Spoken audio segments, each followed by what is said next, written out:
शादी के बाद सब इंस्पेक्टर बनी पत्नी ने तलाक दिया। 7 साल बाद पति आईपीएस बनकर मिला। फिर जो हुआ दोस्तों, उत्तर प्रदेश के शाहजहांपुर शहर में एक साधारण सी गली थी जहां पुराने मकानों के बीच एक छोटा सा घर था। उस घर में रहता था आरव, शांत स्वभाव का, जिम्मेदार और दूसरे की मदद करने में हमेशा आगे रहने वाला। उसके पिता नहीं थे। माँ की तबीयत अक्सर खराब रहती थी और घर चलाने के लिए वह एक प्राइवेट दफ्तर में छोटा सा काम करता था। कमाई ज्यादा नहीं थी, लेकिन दिल बड़ा था। इसी शहर में दूसरी तरफ रहती थी नेहा, तेज दिमाग, बड़ी त्वाकांक्षा और पुलिस में जाने का सपना। बचपन से ही नेहा के पिता कहते थे कि लड़की चाहे तो बहुत आगे जा सकती है, इसलिए वह पढ़ाई में हमेशा गंभीर रही। लेकिन घर की हालत कमजोर थी, रिश्तेदारों का दबाव भी था, इसलिए घर वालों ने उसकी शादी जल्दी कर दी। आरव और नेहा की शादी एकदम साधारण तरीके से हुई। बारात में ज्यादा शोर शराबा नहीं था, लेकिन दोनों परिवार खुश थे। शुरू के कुछ महीनों में सब ठीक था। आरव सुबह दफ्तर जाता, शाम को नेहा के साथ बाजार घूम आता और रात को दोनों साथ बैठकर चाय पीते। उन दिनों में एक अजीब सी शांति थी, जैसे जिंदगी बहुत धीरे धीरे चल रही हो। लेकिन धीरे धीरे नेहा ने अपने पुराने सपने को फिर से पकड़ा। उसने कहा कि वो पुलिस की तैयारी करना चाहती है। आरव ने बिना एक पल सोचे कहा, करो नेहा, जितना मेरे बस में होगा मैं करूंगा। फिर वही हुआ। रातों को देर तक पढ़ना, किताबों का खर्चा, कोचिंग की फीस, फॉर्म भरने की बात सब संभाला आरव ने। कई दिन ऐसे भी आए जब आरव खुद भूखा रहा, लेकिन नेहा की कोचिंग फीस भर दी। उसकी माँ पूछती, बेटा इतना क्यों कर रहा है? आरव बस मुस्कुरा देता, इसकी मेहनत है माँ, इसका सपना पूरा हो जाए, यही काफी है। नेहा भी शुरुआत में उसकी इस मेहनत को समझती थी। वो अक्सर कहती, तुम साथ हो ना, इसलिए मैं संभल जाती हूं। लेकिन जैसे जैसे परीक्षा पास आती गई, नेहा के व्यवहार में बदलाव आने लगा। वो अब ज्यादा हुक्म देने लगी थी। कभी कहती, तुम्हें कुछ समझ ही नहीं आता। कभी बोल देती, अगर मैं अफसर बन गई ना तो मेरी दुनिया ही अलग होगी। आरव यह सब सुनता रहता, क्योंकि उसके लिए नेहा की सफलता उसका अपना गर्व थी। परीक्षा का रिजल्ट आया, नेहा सब इंस्पेक्टर बन गई। घर में खुशी का माहौल था। मोहल्ले में लोग बधाई देने आए। नेहा की आंखों में चमक थी, लेकिन उसी चमक में एक हल्का सा घमंड भी था। पोस्टिंग मिलते ही वो और भी बदली हुई लगने लगी। अब उसे लगता था कि वह आरव से ऊपर हो गई है। जब कभी घर में कोई छोटी बात होती, वह ताने मार देती, तुमसे तो कुछ उम्मीद ही नहीं की जा सकती। मैं रोज पुलिस स्टेशन संभालती हूं, तुमसे अपना घर ही नहीं संभलता। आरव ये सब सुनता लेकिन चुप रहता। उसे लगता था कि शायद ये नई नौकरी का दबाव है, सब ठीक होगा, जाएगा। लेकिन एक दिन बाद हद से बढ़ गई। नेहा ने कमरे में बैठकर कहा, आरव, मुझे लगता है कि हमारी सोच अलग है। मैं अब बड़े लोगों से मिलती हूं, बड़े काम करती हूं, और तुम वही के वही हो। आरव कुछ बोल पाता, उससे पहले नेहा ने तलाक के कागजात उसकी तरफ बढ़ाते हुए कहा, मुझे अकेले रहना है। मैं किसी ऐसे इंसान के साथ नहीं रह सकती जो मेरे स्तर का ही ना हो। आरव ने जैसे अपनी सांसें रोक ली हो। एक पल को लगा कि यह मजाक है, लेकिन कागजात असली थे। उसने कागजात खोले, उस पर नेहा का हस्ताक्षर था। वो अपनी आंखों से ही यकीन नहीं कर पा रहा था। नेहा की आवाज तीखी थी, कृपया ड्रामा मत करो, यह फैसला मैंने सोच समझ कर लिया है। आरव की आंखों में दर्द था, लेकिन चेहरे पर अजीब सी शांति। उसने पूछा भी नहीं कि क्यों। नहीं, उसने उसे रोकने की कोशिश की, बस पेन उठाया और साइन कर दिए। नेहा ने बैग उठाया, दरवाजे से बाहर निकलते हुए एक पल भी पीछे मुड़कर नहीं देखा। गली में निकलते ही वो नई दुनिया की तरफ बढ़ गई और आरव उसी पुराने घर में अकेला रह गया। उस रात चुपचाप उसने घर की सारी लाइटें बंद कर दी। दीवारों पर चल रही खामोशी भी उसे चुभ रही थी। उसकी माँ ने धीरे से कहा, सब ठीक हो जाएगा बेटा। लेकिन आरव जानता था अब कुछ भी वैसा नहीं होगा। वो रात भर जागता रहा। तलाक का कागज हाथ में था, लेकिन दिल में एक आग जग चुकी थी, दर्द की, अपमान की और खुद को साबित करने की। सुबह होते ही उसने एक बैग पैक किया, माँ के पैरों में बैठकर बोला, माँ मैं लौट कर जरूर आऊंगा, लेकिन तब जब मैं तुम्हारा सिर गर्व से ऊंचा कर दूं। माँ ने उसके माथे पर हाथ रखा। उसकी आंखें पहली बार भर आई। आरव शाहजहांपुर छोड़कर लखनऊ की ओर निकल पड़ा, एक टूटा हुआ आदमी, लेकिन उसी टूटन में एक नया जम लेकर। और यहीं से उसकी असली कहानी शुरू होती है, एक ऐसी कहानी जहां हर चोट इंसान को और मजबूत बना देती है। लखनऊ पहुंचकर आरव ने सबसे पहले एक छोटा सा कमरा किराए पर लिया। कमरे में ना पंखा ठीक से चलता था, ना रोशनी ढंग से आती थी। दीवारों में नमी थी और खिड़की इतनी पुरानी कि हवा आने पर चरमराती रहती। लेकिन आरव के लिए यह कमरा किसी महल से कम नहीं था, क्योंकि अब यह उसकी नई जिंदगी की शुरुआत थी। सुबह वह प्राइवेट ऑफिस में नौकरी करता, जहां दस्तावेजों की फाइलें उठानी पड़ती, चाय पानी बनाना पड़ता और कभी कभी ऑफिस के बाहर तक काम दौड़कर करना पड़ता। शाम होते ही वह किताबें खोल लेता, भारतीय संविधान, कानून, अपराध विज्ञान, जनरल स्टडीज। रात की सन्नाटा पढ़ते पढ़ते उसका शरीर थक जाता, लेकिन दिमाग जागता रहता। हर रात वह बस एक बात सोचता, नेहा ने मुझे कम आंका था, लेकिन मैं साबित करके दिखाऊंगा कि इंसान की कीमत उसके पद से नहीं, उसके इरादों से होती है। कई दिन ऐसे आए जब उसके पास खाने तक के पैसे नहीं होते। वह बस चाय और 2 बिस्कुट खाकर पढ़ाई कर लेता। एक दिन तो भूख इतनी लगी कि वह सो ही नहीं पा रहा था। लेकिन उसी रात उसने निश्चय किया कि अब वह हार मानने वाला नहीं है। उसने भगवान से नहीं, खुद से वादा किया।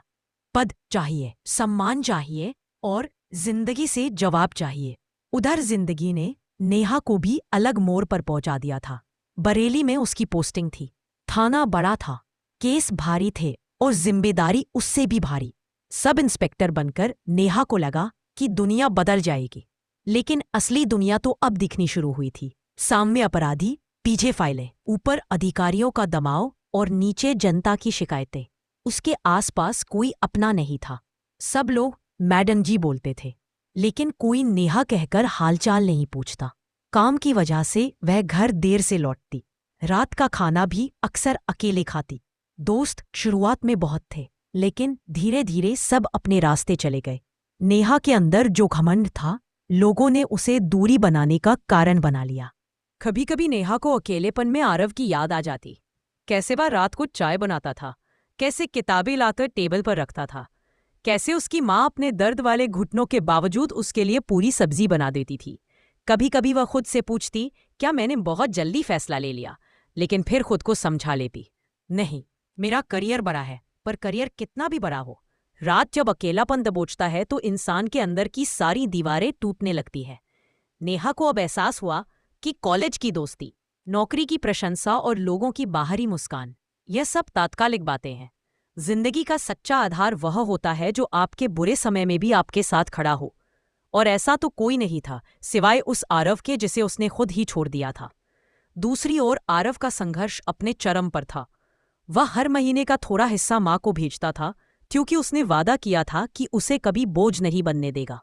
माँ उससे मिलने की जिद करती, लेकिन वह हर बार यही कहता, माँ मैं अभी वापस नहीं आ सकता, मैं खाली हाथ नहीं लौटूंगा। समय ऐसे बीत रहा था जैसे हर दिन एक युद्ध हो। दिन नौकरी का युद्ध, रात पढ़ाई का युद्ध, मन में अकेलेपन का युद्ध और दिल में आगे बढ़ने का युद्ध। करीब 4 साल से ज्यादा बीत गए और उन 4 सालों में आरव ने अपने अंदर का हर शक, हर डर, हर कमजोरी जला दी थी।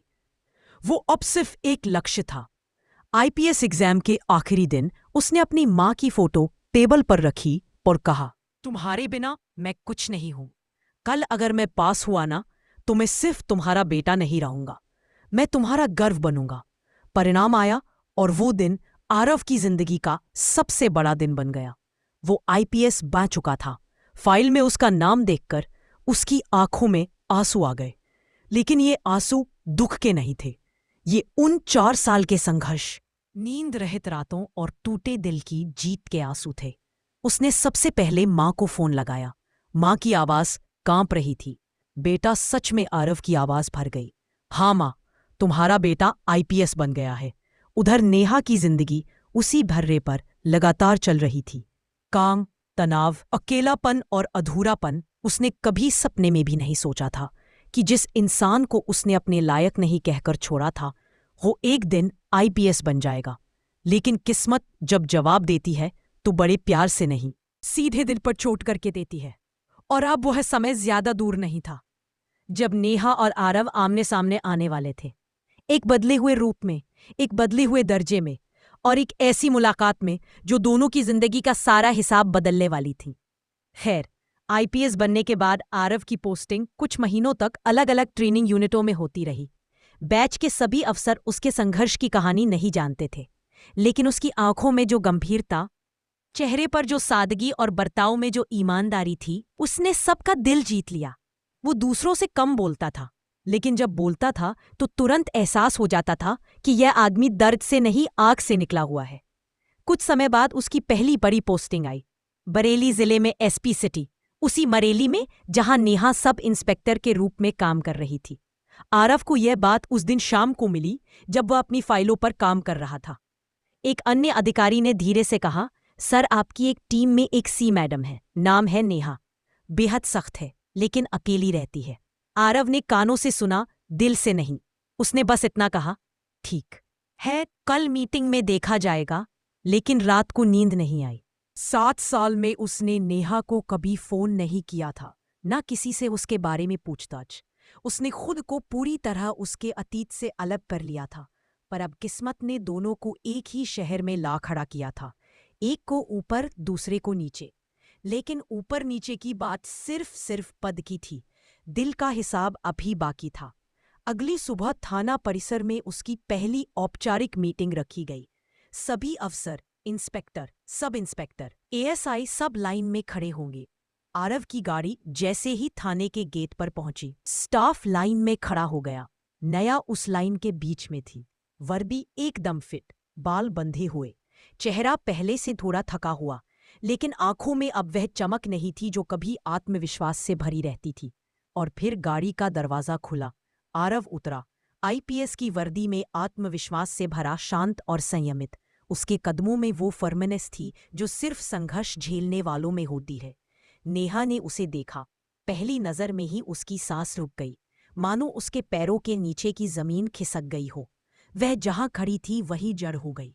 उसकी आंखें फैल गई, होठ कांपने लगे, दिल जैसे एक पल को धड़कना भूल गया। ये आरव, यह शब्द उसके दिल में उठा, लेकिन होठों से आवाज भी ना निकली। आरव की नजर भी थाने के सभी अफसरों से गुजरते हुए अंत में नेहा पर आकर ठहर गई। बस एक पल के लिए, एक क्षण भर की खामोशी, लेकिन उस एक नजर में 7 साल का दर्द, 7 साल का संघर्ष और 7 साल की दूरी सब समा गया। नेहा झटके से फॉर्मल मुद्रा में खड़ी हो गई। इसने हाथ उठाकर सैल्यूट किया। Good morning sir. सर, वही आरव जिसे उसने कभी मेरे लायक नहीं कहा था, आज वही उसके सामने खड़ा था, और वह खुद उसे सर कह रही थी। आरव ने बस हल्का सा सिर हिलाया। औपचारिक, बिल्कुल औपचारिक, ना मुस्कान, ना गुस्सा, ना ताने, बस एक शांत, ठंडी सी स्वीकारोक्ति, जैसे उसकी जिंदगी में नेहा अब सिर्फ एक अफसर हो, उससे ज्यादा कुछ नहीं। मीटिंग शुरू हुई। आरव काम पर बात करता रहा, फाइलें, केस, अंडरस्टाफ का मुद्दा, ट्रैफिक की परेशानी, सब कुछ बहुत नियंत्रित तरीके से। नेहा हर बात सुन रही थी, लेकिन उसका ध्यान हर शब्द पर नहीं, आरव के चेहरे पर था। वो सोच रही थी, क्या ये वही है, वही जिसे मैंने कभी ताने देकर छोड़ा था। मीटिंग के बाद अफसरों की बधाइयों का सिलसिला शुरू हुआ। सब ने कहा, सर, हमें गर्व है कि आप हमारे जिले में आए। सर, आपके साथ काम करके सीखने को मिलेगा। नेहा भी लाइन में खड़ी थी। वो चाहती थी कि शायद आरव उससे कुछ बोले, कुछ भी, लेकिन जब उसकी बारी आई, आरव ने सिर्फ इतना कहा, गुड, कीप वर्किंग प्रोफेशनली, और आगे बढ़ गया। नेहा के लिए ये घनसा था, इतना शांत, इतना संयमित, लेकिन दिल पर सीधे लगा हुआ। उस दिन पूरा थाना जान गया कि उन दोनों के बीच कुछ इतिहास है, लेकिन कोई भी पूछने की हिम्मत नहीं कर पाया। शाम को नेहा अपने कमरे में अकेली बैठी थी। वर्दी अलमारी में टंगी थी, कमरा बिखरा हुआ था, टेबल पर आधी बची चाय ठंडी पड़ी थी। वह चुपचाप दीवार को देख रही थी। इतनी देर तक देखती रही कि आंखों में पानी भर आया। 7 साल पहले जो लड़का उसके सामने चुपचाप तलाक के कागज पर साइन कर गया था, आज वही आईपीएस बनकर उसके सामने खड़ा था, और वह वह सिर्फ एक सब इंस्पेक्टर ही रह गई थी। पहली बार उसे एहसास हुआ कि सपने पूरे करने से इंसान ऊंचा नहीं हो जाता, संघर्ष को सम्मान देकर आगे बढ़ने से इंसान बड़ा बनता है। उस रात नेहा ने करवटें बदल बदल कर नींद ढूंढी, लेकिन नींद क्या आती। जब दिल में पछतावे का बोझ बैठ चुका था, वो बार बार सोचती, हल्का सा साथ मिल जाता तो क्या ये रिश्ता टूटता। काश मैंने उसे नीचा ना दिखाया होता, उस दिन मैंने वह शब्द क्यों कहे थे। लेकिन अब पछतावा करने से कुछ बदल नहीं सकता था। उधर आरव अपनी कुर्सी पर बैठा फाइलें देख रहा था, लेकिन मन कहीं और था। वो जानता था कि ऑफिस में उससे मिलने पर नेहा हिल गई है, लेकिन वो यह भी जानता था कि उसकी जिंदगी उस पन्ने को पलट चुकी है जिस पर नेहा का नाम था। अब वो इंसाफ के लिए जी रहा था, ना कि किसी पुराने रिश्ते के लिए। और कहानी अब उस मोड़ पर पहुंच चुकी थी जहां दोनों आमने सामने थे, लेकिन दिलों की दूरी पहले से भी ज्यादा बढ़ चुकी थी। खैर, अगले कुछ दिनों तक नेहा हर मीटिंग में चुपचाप खड़ी रहती रही। जहां बाकी अफसर नए एसपी की तारीफ करते थे, वहीं हर प्रशंसा ने उसके दिल में एक नई टीस छोड़ दी। उसे बार बार लगता, यह सम्मान कभी मेरी जिंदगी का हिस्सा भी हो सकता था अगर मैंने अपने रिश्ते को समझा होता। लेकिन आरव का व्यवहार अनचेंज था, शांत, सख्त और पूरी तरह प्रोफेशनल। नेहा सैल्यूट करे या फाइल सौंपे, उसका जवाब हमेशा एक था, ठीक है जाइए। बस इतना और कुछ नहीं। एक दोपहर जब आरव थाने आया, नेहा की निगाहें अनगिनत बार उसकी तरफ उठीं, पर हर बार डर उसे पीछे खींच लेता। मन में एक ही सवाल घूम रहा था, क्या अब भी इतना दूर है कि बात भी नहीं करेगा। जांच खत्म होते ही आरव बाहर निकलने लगा। नेहा ने हिम्मत जुटाई और पुकारा, सर 2 मिनट बात करनी है। आरव रुक गया, एक पल के लिए उसे देखा और कहा, हाँ बोलिए। नेहा की आवाज कांप रही थी, मैं मतलब आरव तुमसे कुछ कहना चाहती हूँ। 7 साल बाद उसने पहली बार उसका नाम लिया था। आरव शांत खड़ा रहा, जैसे वो सुनने को तैयार हो, पर दिल के दरवाजे बंद रखे हों। नेहा बोली, मैं स्वीकार करती हूं कि गलती मेरी थी। उस समय मैं खुद को लेकर इतना बदल गई थी कि तुम्हारी अच्छाइयों से ज्यादा अपने सपनों को देखने लगी। तुमने हर कदम पर साथ दिया और मैंने तुम्हें चोट, अपमान, दूरी दी। उसकी आंखों से आंसू बहने लगे। मैंने सोचा था कामयाबी मुझे सब कुछ दे देगी, पर आज महसूस होता है कि भीड़ में सबसे अकेला इंसान वही होता है जिसने अपने सच्चे साथी को खो दिया हो। कुछ पल की खामोशी के बाद आरव ने बेहद धीमी आवाज में कहा, नेहा, अगर मैं तुम्हें माफ नहीं करता तो शायद आज यहां तक पहुंच ही ना पाता। माफ करना कभी मुश्किल नहीं था। नेहा की सांसें थम गई। वो उम्मीद से बोली, तो क्या इसका मतलब हम फिर से? आरव ने उसकी बात पूरी होने नहीं दी। नहीं, मैं तुम्हें माफ करता हूं, लेकिन अपनी जिंदगी में वापस नहीं ला सकता, क्योंकि हमारी शादी सपनों या प्यार पर नहीं टूटी थी। वह टूटी थी उस दिन जब तुमने मुझे नीचा समझा था। और जिस रिश्ते की नींव सम्मान देकर रखी जाती है, उसे एक बार टूटने के बाद जोड़ा नहीं जाता। नेहा की आंखें भर आई। तो क्या मैं अब हमेशा अकेली रह जाऊंगी? आरव ने शांत लहजे में कहा, अकेलापन हर गलती की सजा नहीं होता, लेकिन कुछ फैसले ऐसे होते हैं जिनकी कीमत वक्त के साथ चुकानी ही पड़ती है। इतना कहकर वो मुड़ा और चला गया। न गुस्सा, न परवाहट, बस एक साफ विराम देता हुआ कदम। नेहा वहीं खड़ी रह गई, नजरें झुकी हुई, दिल जैसे किसी ने मुट्ठी में भींच लिया हो। उसी क्षण उसे समझ आ गया कि किसी इंसान को ऊंचा पद नहीं, उसका दिल और व्यवहार बड़ा बनाते हैं। आईपीएस आरव आगे बढ़ गया। संघर्ष की जीत, मां की दुआ और अपने सच्चे मेहनत के भरोसे वो उन लोगों में से था जो दूसरों की गलती को दिल पर बोझ बनाकर नहीं रखते, छोड़ देते हैं पर वापस मुड़कर नहीं देखते। पर नेहा, उसकी रातें अब उतनी शांत नहीं रही। कभी थाने की कुर्सी पर फाइलें देखते हुए, कभी अपनी बैरक की खिड़की से अंधेरा ताकते हुए, कभी खाली कमरे में खुद से लड़ते हुए, वो बार बार एक ही बात सोचती, क्या वर्दी सच में सब कुछ थी? क्या मैंने इंसानियत को पीछे छोड़ दिया था? अब उसके हर कदम में पछतावा था, हर सुबह में एक खालीपन, हर रात में घुटन, एक ऐसा दर्द जो किसी दवाई से नहीं, सिर्फ समय से भी नहीं भरता, क्योंकि वह दर्द उस गलती का था जो खुद अपनी सोच से की गई थी। आरव ने उसे माफ कर दिया क्योंकि वह बदले से नहीं, सीख से जीने वाला इंसान था, लेकिन अपनाया नहीं क्योंकि अपने दिल का सम्मान उसने संघर्ष करके कमाया था और वह उसे फिर टूटने नहीं देना चाहता था। दोस्तों, कहानी का सच बस इतना है, रिश्ते भाग्य से नहीं, हमारे व्यवहार से बनते हैं, और जब हम सम्मान खो देते हैं तो प्यार भी टिक नहीं पाता। पद, वर्दी, शक्ति सब कम पड़ जाते हैं जब साथ देने वाला हाथ छूट जाता है, क्योंकि इंसान सच में बड़ा पद से नहीं, दिल से होता है। अब आपसे एक सवाल, अगर आप आरव की जगह होते तो क्या आप नेहा को दोबारा अपनाते या आप भी माफ करके आगे बढ़ जाते? कमेंट में अपना जवाब जरूर लिखिए। आपकी सोच किसी के दिल तक पहुंच सकती है। अगर कहानी ने दिल छुआ तो इस वीडियो को लाइक करें, जिंज टीवी 24 चैनल को सब्सक्राइब करें और अगली कहानी का इंतजार कीजिए, क्योंकि हर कहानी में छुपा होता है जिंदगी का एक नया सच। जय जवान, जय किसान, राम राम।